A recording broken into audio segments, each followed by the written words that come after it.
was talking about how, on a daily basis, as parents, we're building the relationship of food with our children. So even as adults, we have certain comfort foods that we run to when we have a bad day. And why do you think we call them comfort foods? It's because the minute you have it, it produces certain chemicals in our body that makes us feel calm, reduces that stress that we feel, which we felt even before we had that food. So what did it do? I mean, just a simple curd rice can even do this, right, for us. So why is it that that particular food makes us feel good? It's because it has certain memories attached to it, right? So as parents, we are the ones who are creating those memories for our children today. Okay, so every little thing that you pack in your child's box, every little thing that you're serving onto the child's plate is a memory that he or she is creating in his mind about, this is my family, this is how my mother gave me food, this is how I was taking food to school. So it's all these memories that it's creating. So apart from nourishing your child, please remember that food is also an emotion for the child. It's something that they connect with the parent. Okay, so from today onwards, don't look at preparation of food for your child as just a chore or just a duty. Please remember that you're doing something very important here and building a very important relationship. Okay. Um, Now, coming up to the next point, which we wanted to talk about, how do you develop a food palate of your child? Very often, as young parents, what we feel is the first few foods that we start our child with, we ensure it doesn't have too much spice, not too much salt, and we start with just simple things like fruit and vegetable purees, right? Now, research tells us that that window of 4 to 7 months, the first few months that we start introducing food to our child, it's called weaning off your child from breast milk. So ideally, the health organizations for a long time kept saying for the first 6 months, don't give anything other than breast milk. But if you have elders at home, they will tell you that from the 4th month onwards, you can start giving them small little, portions of either a fruit or a vegetable puree. And that's because it's proven that the flavor window, is what we call it, the time where the child starts to recognize flavors is between the 4 and 7 months. Okay. Now you'll also be surprised to know that what you ate as as a pregnant mother, when you were carrying your child, if you ate a lot of palak or you ate a lot of carrots or certain foods that you like, you ate a lot of them over the week. The flavor used to go into the the different juices that the child was taking in nourishment from your body, and so that flavor also remains in the child's mind. So you may find that if you're a person who loves a certain fruit, and when you start that particular fruit puree for your child, he or she immediately recognizes it and starts liking it. So these, flavor memories start getting built even when the child is in your womb. But when you start introducing these foods, please keep in mind that you can give your child a variety of the flavors, not to restrict your mind to just the flavors that you like. It's to give the child a variety of the flavors and even bitterness. Though most of us, we feel like if we give them certain vegetables which are bitter, they may not like it, they may throw it off. But you'll be surprised to know that, in that flavor window age, it is good for us to introduce them to certain vegetables which are also bitter, and they will get used to that taste, and maybe later on as they grow older they will not reject or get fussy about those particular fruits and vegetables. Okay, so that's how you can slowly and very gradually build up the food palette, and keep in mind that your own likes and dislikes should not come in the way of introducing certain foods for your child. um, Also,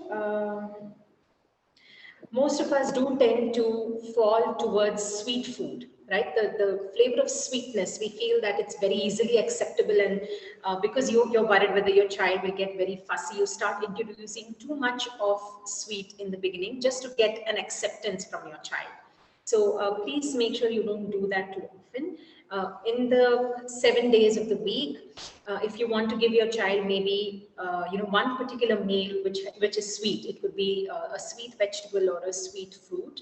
Make sure the other purees that you're introducing to the child have other flavors in it as well. So don't only stick to the sweet flavor all the time.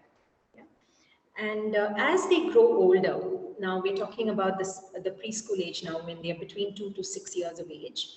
Um, Now, if you've already built that foundation in your child, where you've introduced these different flavors to them at those in those very special months, as they grow older, it's important for you to introduce certain traditional food items also in their diet.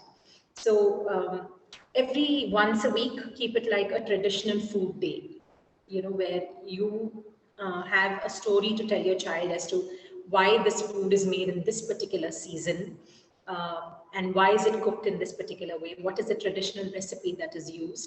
So for example, in Andhra we have a lot of road pachadis that they make, right? They make a lot of chutneys with the different fruit, with the different vegetables.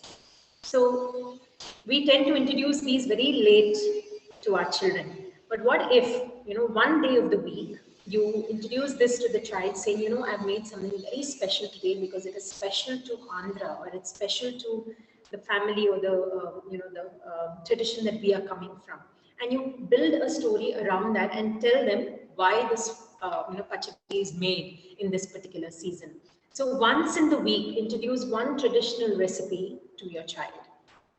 And one day of the week, you can introduce a new cuisine. Now we are, if you are used to eating only South Indian food, maybe one day of the week you introduce something that comes from the north of India, or from Orissa, or from different other states of the country, so that they also learn about these different foods.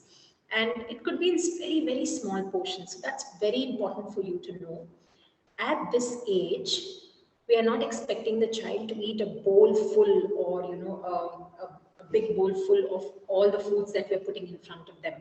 Let them start with even 2 tablespoons or 3 tablespoons. Slowly get used to the taste. Introduce certain foods to them little more often, so that they get used to the taste of it. So it's very important for us to understand not to force feed the child huge portions right from the beginning. It's important to let your child understand when he or she is full by himself. That goes a long way in teaching your child mindful eating. I'm sure all of you are reading about mindful eating today. And why it's become a topic that we have to learn about is because we've always been used to our parents saying, eat it, you have to finish this, why aren't you finishing your plate, why is your plate still, why is there rice still left on your plate? Maybe I'm full and I don't need so much rice right now. I may fill my stomach up maybe an hour or a half later with something else.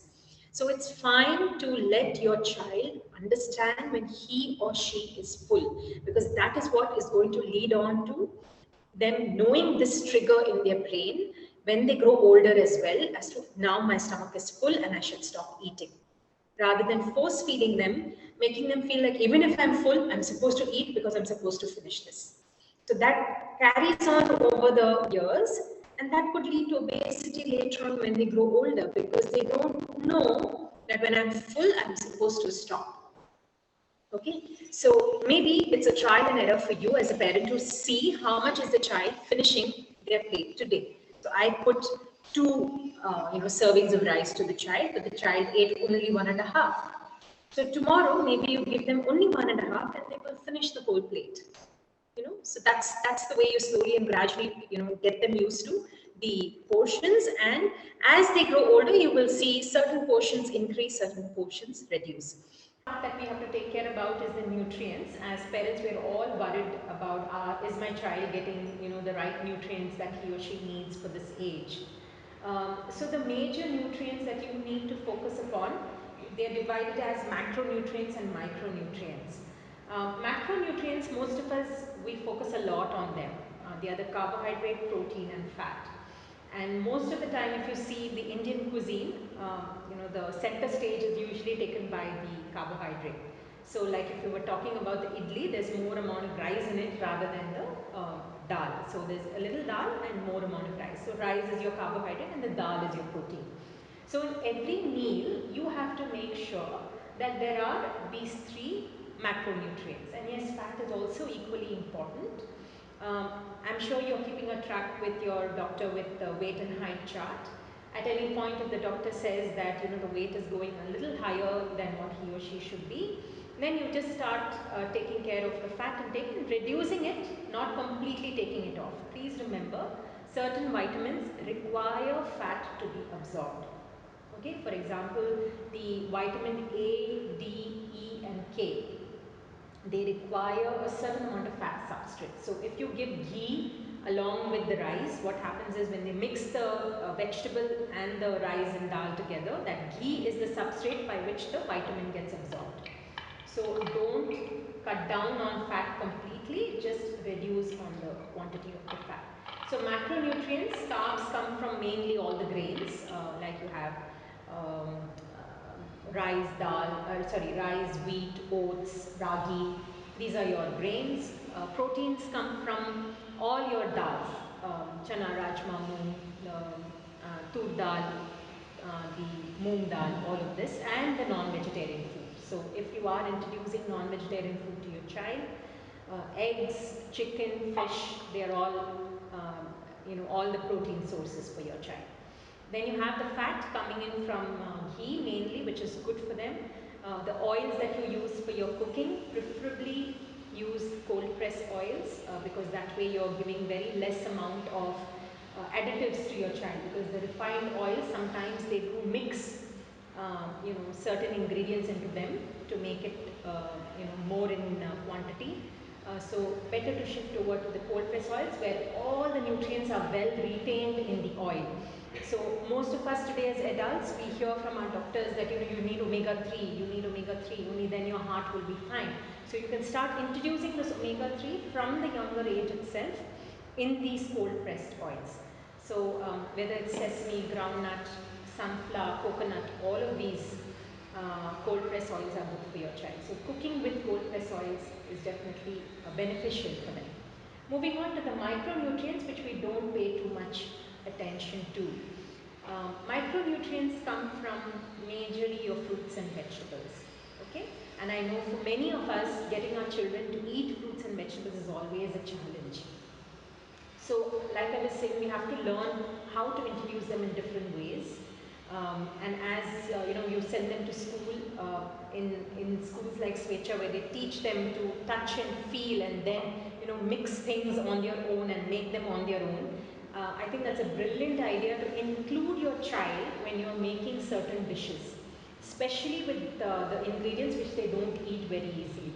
So making a fruit salad, maybe you don't want your child to use a knife, but if you cut it, keep it separately and ask them to mix it in a bowl, they feel like they've done something as part of this recipe, so let me taste it, so that becomes, the relationship with the food is built that way.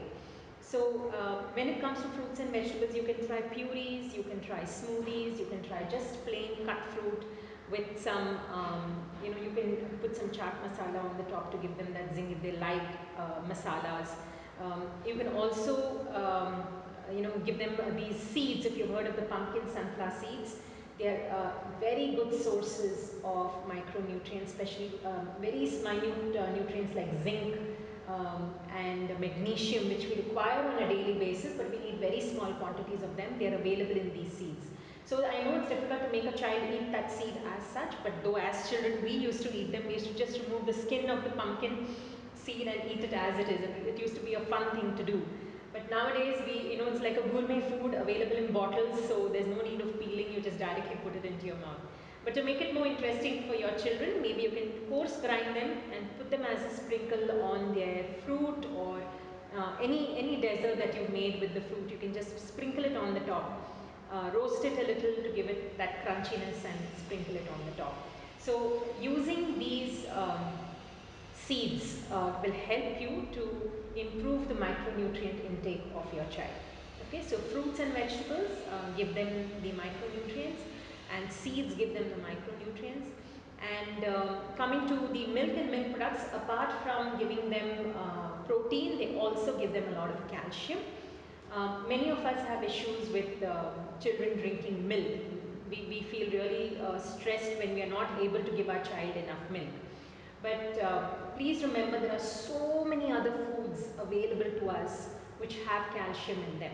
So in case your child is not accepting milk very easily, then you can introduce things like sesame. Now you make them, in Andhra they call it chibili, where they mix the sesame and the jaggery together, make them into laddus, and you can have them. That is a good source of calcium for them. All your green leafy vegetables, if you can puree them, put them in the dal, or you can puree them and put them in your chapati atta. There as well they get their calcium from. So the green leafy vegetables also have calcium in them. You have pesirittu or pesilu, the green gram, they are also good in calcium. So you can make dosas with them and give it to them. That will also give them the calcium intake that they require. Ragi is an excellent source of calcium. You can make them into ragi laddus or ragi dosas, or if they are really good, you can make them into ragi java and give it to them to have. So don't be stressed if the child does not drink enough milk. There are many other sources. If the child likes curd, buttermilk, paneer, cheese, all these can be included in the child's meals to give them the calcium that they're missing out from the milk. Okay. You also have nut milks available now, like almond milk, and I think as of now only almond milk is available in Visakhapatnam, but you can make milk with different nuts. So if the child likes those, you can try that and give them at least about 200 ml of that every day. Iron is another very important micronutrient for your child as they grow in this age. You must ensure that the child has some amount of green leafy vegetables during the week. Okay? It's good if you can give them every day, but if they are not accepting it every day, there are other sources of iron as well. Raisins or kishmish, you have different varieties of them. The more darker the kishmish, the more amount of iron it will have. All the red color fruits, like pomegranate, apple with the skin, papaya, sapota, the chiku, all of these also have iron in them. So you don't have to fret if the child is not having a lot of green leafy vegetables. Just ensure you give them about 5 or 10 kishmish every day, 2 dates, every day, or you get date honey, which you can add into their any desserts that you make for them, or in their milk. That will also ensure that you get some amount of iron. So these are the micronutrients that you have to ensure you take care of. Okay. So the last part where we will, where I wanted to talk to you about how it affects their metabolism, because like I was saying in the beginning, we tend to force our children to eat more than what they should, and that's where we disturb their metabolism. Okay? So please listen to your child, observe your child's intake, and plan his or her portions, whether it's in their box or whether it's at home. Plan it according to that and gradually increase their portion sizes. That way you will ensure that you're not affecting their metabolism in a way that later on they will get used to bigger portions and they will not be able to control themselves. By later on I mean as they grow older. And also you must ensure that you keep a check on the spice levels, maybe gradually and slowly increase them. Like I was saying, if you start introducing small little spices during the younger, when they are 6 months to 8 months of that age, very small little amount of spices there. Like I used to add a little bit of jeera, a little bit of cinnamon to certain things, and then very slowly put them on to like chaat masala, garam masala, and then very gradually increase it and get them on to eating like the way we eat today. So it should be a very progressive, gradual change in the amount of these spices that you add to your child's food. This way you will ensure that you don't disturb what the natural process needs to happen as the child, their digestive system is still growing, still getting used to whatever it is that they're feeding it. So if you ensure that you're gradual in the way that you take forward all these different ingredients, then you will ensure you don't disturb their natural metabolic process. Okay. spoke about the metabolism. So also this affects the energy levels, and similarly vitamin deficiencies show up in lethargy or their movement sometimes. So while you ensure the macronutrients and micronutrients are balanced in meals, also the timing of meals, right, and their activities. We all know that if we give sugar to children, how much they are active, and suddenly once the sugar crash happens, how quickly they either get cranky, fall asleep, and they are not even willing to lift a finger, right? So as much as you can avoid those sudden surges of sugary foods, even when you go out to parties and they're picking up, yes, we don't stop them from trying out, but not just 4 glasses of cool drink just because they're available or they're excited. I mean, children don't know that control.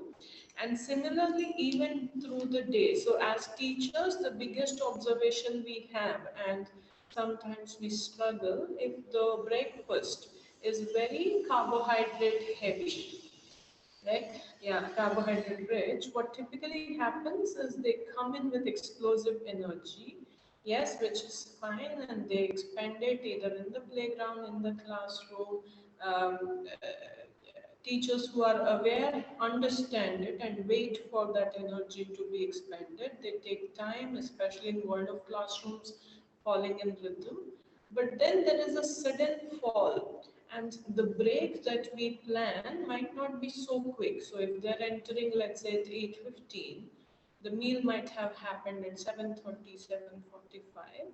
It will last an hour at most, that surge, an hour, hour and a half. And our fruit break, as we call it, might be at 9:30. But by then, the child just slumps. The face drops, the energy drops, they get very cranky. And it is very difficult for an adult, even if they are teachers, to read whether it is coming from a sugar fall or something happened or some fight between children or some gesture, right? So it helps the children also to have a little protein balanced breakfast. And when we give our meal guidelines, also we ensure that there is a mix. So especially in Andhra, being a very rice eating place, right? We tend to make lemon rice or pulihora, which our children love. But you don't add any other peanut or anything or a curd accompanying it, nothing. It's good rush. We feed them at 11:30. The snack is done. The time they reach home, they're so cranky because the clock happened. So the metabolisms and the sugar rushes, even at bedtime, when the meal time is happening, and how much early and late, and this balance is extremely important. Um, Again, not as a nutritionist, but as a teacher and observer, I know being a parent is not easy, and keeping them off junk is not easy at all in this world with the ads we have that are bombarding the children, and every new flavor of every new chocolate or ice cream or biscuit is coming. But please do your best to not stock it. Of course, they will eat at a party or friend's place on a weekend when you get. But if your children are accompanying you to grocery stores, or they know when you come back with grocery supplies, and they first look for that chips or the biscuit, and that is the habit, that there is a treat, or today's grocery day we get biscuits, or there is a habit of stocking this, please avoid it. And it is possible. I know it is very difficult, right? Especially if they're used to it. It is um, roof touching tantrums, but I have seen successful parents who tried with a lot of patience, and the children love snacking things like cucumbers, tomatoes, dry almonds, etc. And those are precious snacks not that there is scarcity, but every day the choice is between this and they do it. So it is possible, it is not very difficult. And like Anjali said, I think involving them in food and having a relationship is something we believe in extensively and we recommend to you as parents. Word of, no word of. The relationship with food is something that is much beyond this, right? And you can try out ways that we do in classrooms back at home. So, meal times together as a family makes it a very easy ritual for them to think, oh, now is meal time. They keep imitating the adults who are eating all vegetables. At least some inclination to try comes. Cutting, chopping, squeezing lime, mixing the salads, please make them part of it. If you have even a single plant, if not in your balcony, downstairs, let them touch it, feel it, smell the flowers, and see the fruit coming out. And it is all good. Even some vegetables like mushrooms, which are slimy, and many children just develop a aversion because it's slimy. It is fine. Just expose them to the texture where they're touching or smelling, and slowly they will. Get up and be open to things, right? In a classroom, it helps us. There is a reason we usually take the same meal. So our ritual is where one parent cooks food for the entire class and sends. And this is a lot of hard work for parents, and we also feel a little daunted by asking parents to do so much, even if it is once in a month or so. But what that allows us is one, they see their best friend eating it, right? One gesture. Second, the whole serving, mixing, if idli and chutney comes, that you know the portions, one to each distributing, develops that relationship with food. And also feel free to make up poems, stories, songs of food, food eating gestures, and you will see a lot of changes because fussy eating is not a rare thing. Today, I think every child has something or the other fussy eating, and we do struggle. But it's better to tell a song or make a song than tell this is good for your health, eat it. We can break our heads, nothing will happen on that, right? It's the moral of the story is lost. But if you make it a song and you bring it as a character and you teach about smell or something, it's very Stories also help. yeah. So coincidentally, we were writing this. We have our morning circles where we bring different occupations, woodwork, smithy, fishermen, and all. And we were writing our circle of the cook, and so the picking the vegetables and selecting for the day. Maybe in olden days it was more foraging, but now from our own garden we pick. So I wrote a few lines and I thought I'll share just for inspiration, and you can make your own. This was made in 10 minutes. This is only a small part of selecting and picking. In the backyard garden, picking vegetables one by one, each one carefully chosen. See, touch and smell, ripe and fresh will only do.